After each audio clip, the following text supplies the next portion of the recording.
Hello friends, welcome to bliss cinemas. இன்னைக்கு நம்ம தியேட்டர்ஸ்ல release ஆயிருக்க 2K லவ் ஸ்டோரி படம் எப்படி இருக்குன்னு பார்க்க போறோம். வாங்க வீடியோக்குள்ள போகலாம். இந்த படம் பார்த்தீங்கன்னா ஒரு ரொமான்டிக் டிராமாவா ரிலீஸ் ஆயிருக்கு. இப்போ இந்த படத்தோட கதையை பத்தி பார்க்கலாம். ஜெகவீர் மீனாட்சி ரெண்டு பேருமே சைல்ட்ஹுட்ல இருந்தே ஃப்ரெண்ட்ஸா இருக்காங்க. காலேஜ்லாம் முடிச்சுட்டு போட்டோ ஷூட் பிசினஸும் பண்ணிக்கிட்டு இருக்காங்க. நல்லாவே போயிட்டு இருக்கு. ரெண்டு பேரும் ரொம்ப க்ளோஸ் ஃப்ரெண்ட்ஸா இருக்காங்க. இவங்கள பாக்குறவங்க எல்லாருமே இவங்க லவ் பண்றாங்க அப்படின்ற மாதிரி நினைச்சுக்கிட்டு இருக்காங்க. ரெண்டு பேர்த்துல யாரா இருந்தாலும் ஒரு முடிவு எடுக்கணும்னா அதை இன்னொருத்தர்கிட்ட கேட்டுதான் முடிவு எடுக்கிறாங்க. அந்த அளவு க்ளோஸாவே இருக்காங்க. ஒரு கட்டத்துல நம்ம ஹீரோ ஒரு பொண்ணை பார்த்து லவ் பண்ண ஆரம்பிக்கிறாரு. அந்த பொண்ணால இவங்களுக்குள்ள ஒரு சில பிரச்சனைகள் வரதான் செய்யுது. ஆனா ஒரு கட்டத்துல அந்த பொண்ணு இறந்து போயிடுது. அதுக்கப்புறம் இந்த படத்துல என்னென்ன சுவாரஸ்யமான சம்பவங்கள் நடக்குது, கடைசி வரைக்கும் ரெண்டு பேரும் ஃப்ரெண்ட்ஸாவே இருந்தாங்களா இல்ல கல்யாணம் பண்ணிக்கிட்டாங்களா அப்படின்றத சொல்லியிருக்க படம் தான் இது. இப்போ இந்த படத்தோட பாசிட்டிவ் நைட் பத்தி பார்க்கலாம். பாசிட்டிவ் ஸ்டோரி பிளாட்டை சொல்லலாம். ஒரு இன்ட்ரெஸ்டிங்கான ஸ்டோரி பிளாட் தான். அதை எவ்வளவு தூரம் எக்ஸிகியூஷன்ல கொடுத்திருக்காங்க அப்படின்றது மிகப்பெரிய கேள்விக்குறியா இருக்கு. சுசீந்திரன் பொறுத்தளவு பாத்தீங்கன்னா பல படங்கள் நல்ல படங்கள் கொடுத்திருக்காங்க. இப்ப ரீசென்ட் டைம்ஸ்ல எல்லாம் சுமாரான படம் இருந்தாலும் இந்த படத்துல திருப்பி லவ் ஜானரை தொட்டிருக்காரு. அதனால நான் ஆதலால் காதல் செய்கிற அளவுக்கு இருக்கும் அப்படின்னு எதிர்பார்த்தேன்.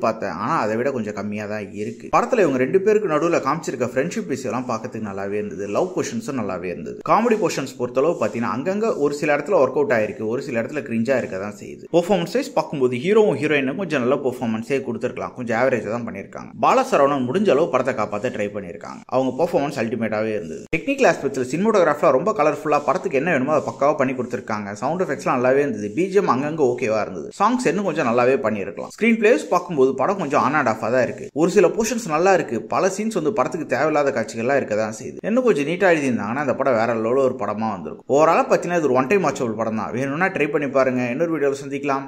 தேங்க்யூ.